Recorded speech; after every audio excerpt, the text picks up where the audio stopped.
ক চ ট ত প কটা বর্গ? 5টা।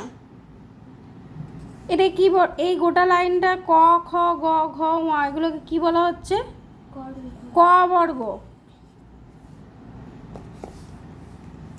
ক বর্গ তো?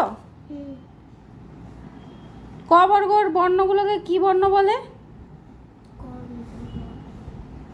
কারণ এগুলো কণ্ঠকে ব্যবহার করে, শুধুমাত্র কণ্ঠকে ব্যবহার করেই উচ্চারণ হচ্ছে। ক খ গ ঘ ঙ এখানে কি হচ্ছে? কণ্ঠর থেকে, গলার থেকে এই আওয়াজটা আসছে, তার জন্য। এবারে কি হচ্ছে? চ বর্গ, তাই তো? তাহলে চ বর্গে কটা বর্ণ রয়েছে? চ ছ বর্গীজ ঝ ঞ এগুলোকে কি বলা হচ্ছে? চ ছ বর্গীজ ঝ ঞ। এটা জিভের ডগাটা কোথায় স্পর্শ করছে? কোথায় ঠেকছে? তালুতে। তালুতে ঠেকছে। তাহলে এগুলো কি হচ্ছে? তালব্য বর্ণ। তাহলে কোনগুলো তালব্য বর্ণ? চ বর্গের বর্ণগুলো হচ্ছে সব তালব্য বর্ণ। নেক্সট ক হয়ে গেল, চ হয়ে গেল। ট ট বর্গের বর্ণগুলোকে কি বলে? ট ঠ ড ঢ মূর্ধন্য। কোথায় ঠেকছে? কিসের থেকে আসছে আওয়াজটা? ট ঠ ড ঢ মূর্ধন্য। ট ঠ ড ঢ মূর্ধন্য। কোথা থেকে আসছে? জিভটা কোথায় থাকছে? মাঝখানে থাকছে, মূর্ধা, মূর্ধন্য বর্ণ।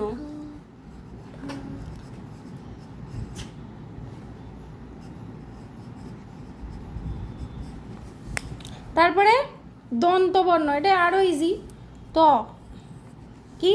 ত থ দ ধ দন্তন্য। সবগুলোতেই জিভের ডগাটা দাঁতে ঠেকছে, তাই দন্তবর্ণ। নেক্সট হচ্ছে প।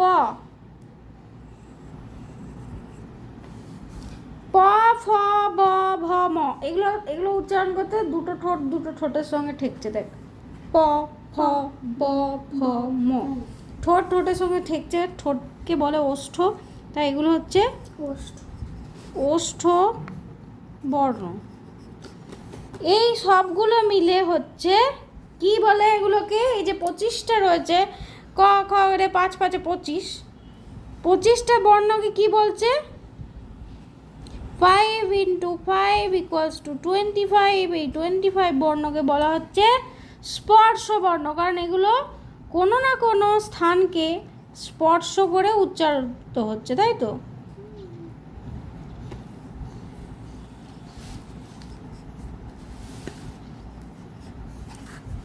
স্পর্শবর্ণ হলো, তাই তো? হয়ে গেল, মিটে গেল স্পর্শবর্ণ। এরপরে যেগুলো আছে, এরপরে কি আছে? ময়ের পরে অন্তস্থ জ, র, ল, ব।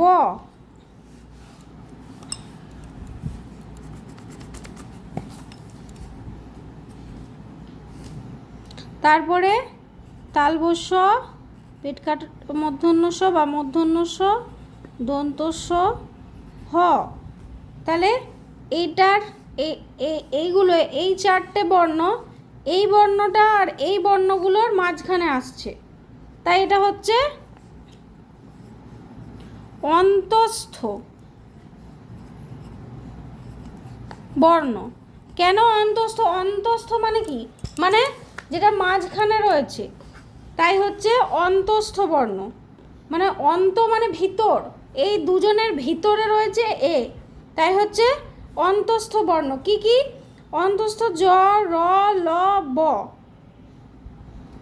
এরপরে যেটা আসছে সেটা হচ্ছে ঊষ্ম বর্ণ। ঊষ্ম মানে হচ্ছে নিঃশ্বাস, অনেকটা শ্বাস নিতে হচ্ছে। তালবস্য, মূর্ধন্য ষ, দন্ত স, হ, এটা বলতে অনেকটা শ্বাস লাগছে, এগুলোকে বলা হচ্ছে ঊষ্ম বর্ণ, তাই তো?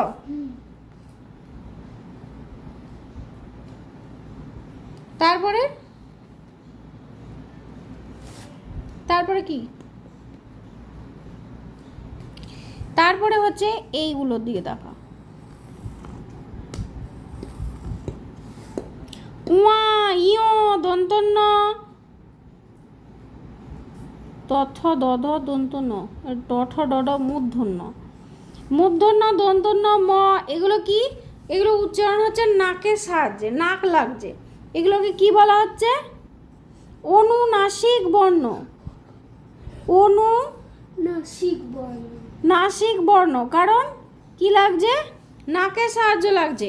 উয়া ইয় মূর্ধন্য দন্তন্য ম নাকের সাহায্য লাগছে, তাই এগুলোকে বলে অনুনাসিক বর্ণ বা নাসিক্য বর্ণ, তাই তো? এরপরে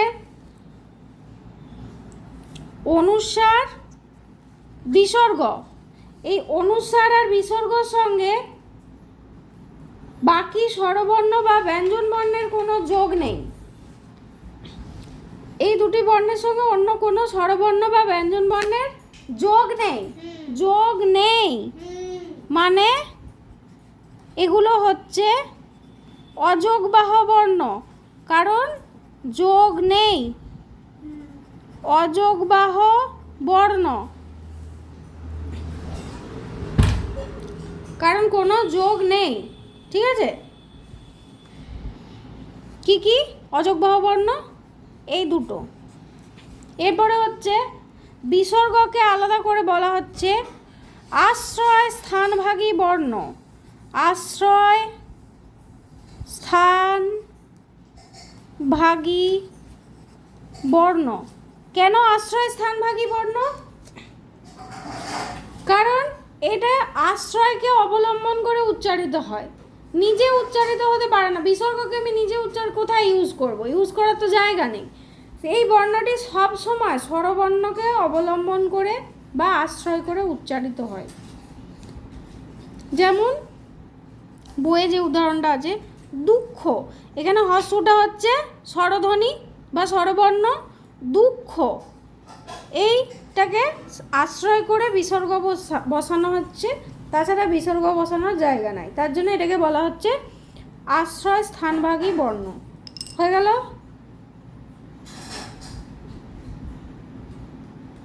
এছাড়াও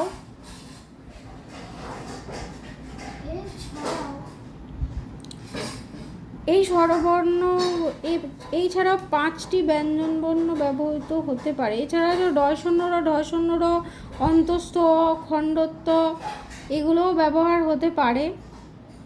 এগুলোকে ব্যঞ্জন বর্ণের অন্তর্ভুক্ত হিসেবে কিন্তু ধরা হয় না, তাই ওগুলোকে বাদ দেওয়া হয়েছে। বাকি এগুলোরই কাজ, এগুলোরই নাম রয়েছে, এগুলোকে ভাগ ভাগ করে নাম দেওয়া হয়েছে।